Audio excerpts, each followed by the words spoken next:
So hey guys, welcome to another Warframe video, and today I want to show you a new build that I'll be using on my Rhino Prime going forward. It is an Ironclad charge build and it is far more balanced than the one I used before. It's still running maximum power strength, and that in combination with Ironclad charge means that we can get far stronger iron skin, but I've also traded some power efficiency for more power duration, so while you can still stomp, it is far more expensive and you can't stomp as often as with the old build.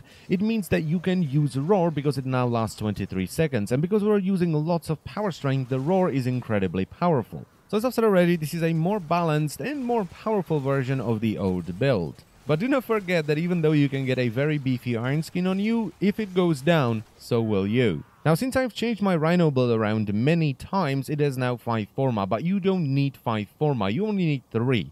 And if you want to run this exact same build, you're going to have to add 2 Vs, one for Transient Fortitude, one for Blind Rage, and you're also going to have to format the V in the aura slot into a dash so you can fit Energy Siphon in there. If, however, you don't want Energy Siphon and you just want to have Steel Charge in there or something like that, this is going to be just a 2 Forma build where you add 2 Vs. But bear in mind that you will have far less energy to play around with, especially if you're not running the Xenoric Focus School like I am. So the aura, as I've said already, is Energy Siphon, and that's because I'm not using as much efficiency and I'm using Primed Flow to bank as much energy as I can so I can still stomp if I need to. Then to have some durability while we're running around and trying to find enemies to charge through so we can put up our iron skin, we need vitality, because without vitality you are very squishy outside of iron skin. And at high levels, without vitality you would just die before you even put your iron skin up.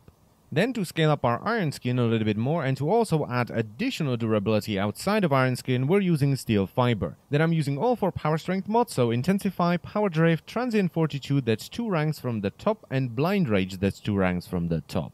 And I'm keeping these 2 mods 2 ranks from the top because I don't want to cripple the duration and efficiency even more than I do, because we're already in negative duration and negative efficiency. Maxed out Transient Fortitude is not a big deal because you're just gonna have shorter roar, but maxed out Blind Rage makes everything ridiculously expensive. Then I'm using Primed Flow to have a larger energy pool so I can bank energy for the Charge Iron Skin combo, roars, and emergency stomps. And if you don't have Primed Flow, the regular flow is gonna be just fine, alright? It's just there so you don't end up running around like a headless chicken without iron skin looking for an energy orb or popping energy restores, and it just balances out the low efficiency when combined with Energy Siphon and maybe even the Xenoric Focus School. Then to balance out Blind Rage just a little bit and make our abilities a little bit cheaper, I'm using Streamline. And finally, this wouldn't be an Ironclad charge build without Ironclad charge, which is going to give us bonus armor for every enemy that we hit with charge for 10 seconds. Now, in the previous video that I did about reinforcing Stomp, I got a comment saying that Ironclad charge is not worth it because the buff only lasts 10 seconds. But the duration of the buff you get from Ironclad charge doesn't matter because Iron Skin snapshots the stats you have when you cast Iron Skin. So as long as you cast Iron Skin while you're under the effect of Ironclad charge, it will scale Iron Skin appropriately to the amount of armor you had with Ironclad charge. You don't lose a lot of Iron Skin health just because you lost the Ironclad buff. And just to show you that it really works this way, I am going to round up a couple of butchers, I'm gonna charge through them, there we go. Then I'm gonna cast Iron Skin, I'm gonna run away so the Ironclad charge buff goes away, and then I'm just gonna stand there, and as you can see, my Iron Skin has far more health than it had in the previous clip. So yeah, this definitely works, and it is most certainly the best way to power up your iron skin. Now, the more enemies you hit, the better, so you always want to look for a big group of enemies to charge through before you put up your iron skin, but it's of course better to hit 2 or 3 dudes than to run into a large crowd of enemies and die if you're running something like a sortie.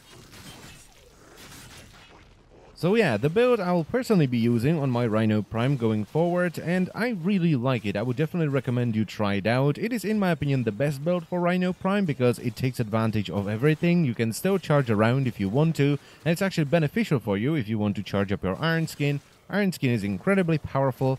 Roar is both usable and incredibly strong, and you can still stomp, although it's more of an oh shit button than something you would spam. And that's pretty much it for the video, so I thank you very much for watching as always, and I will see you next time. Bye bye.